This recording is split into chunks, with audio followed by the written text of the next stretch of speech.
Now, with new developments in the fight against the flu, at least 84 children have died from it this season. Now, scientists are searching for a universal vaccine. ABC's David Curley got exclusive access to the NIH headquarters in Bethesda, Maryland, and has much more on all this. Good morning, David. Good morning, Robin. You know, NIH is one of the country's premier research hospitals, and this team is in the middle of a study which could lead to that universal vaccine, one you wouldn't need every year. And we were here and watched as they purposely infected volunteers with the flu. That's great. That's fine. In one of the worst flu seasons ever, We've picked up the H1N1 influenza virus. Dr. Matt Memoli is preparing to infect 3 perfectly healthy people with the flu virus, including recent college grad Emily Lau-Tu. You're hoping to solve it down the road that you don't get the flu. Exactly. For myself and then for young children. NIH, using its Special Studies Unit where it treated Ebola patients, pays study participants $3,500 to get the flu and be quarantined for at least 10 days. What are you helping the researchers accomplish? Well, it may sound crazy, but hopefully one day we have stronger medication or just hopefully a cure.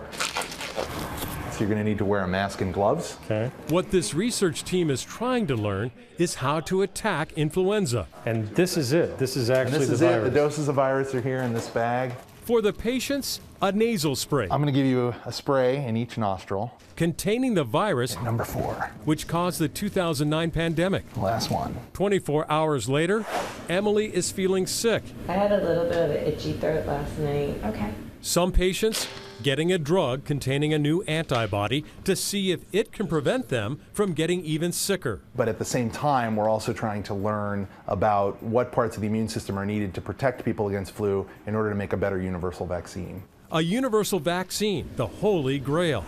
Each year, the flu virus changes a bit, but some parts of the virus stay the same. If researchers find a way to attack that part, they could make a universal vaccine, which you wouldn't need every year. What has this flu season taught us?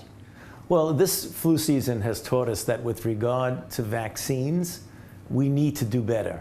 Emily and Marcus are trying to help this morning by fighting the flu for science. And they are monitoring Emily and Marcus. That's part of the test. They actually have cameras in the room so they can see how they're feeling. There is progress being made on a vaccine, Robin. A universal vaccine, they say, could be 10 or 15 years away, but that means only one shot or even maybe something else. And I understand that an old treatment is also making a comeback.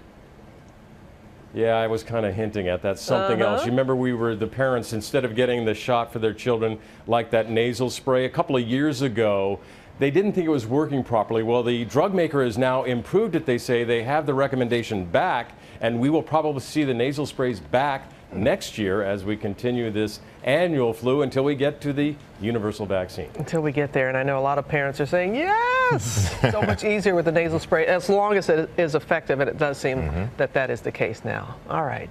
You didn't want to be infected with the flu. You want to report on it, but you don't want to actually be a participant. You got it. Yeah, I exactly. got it. Wise man, wise man.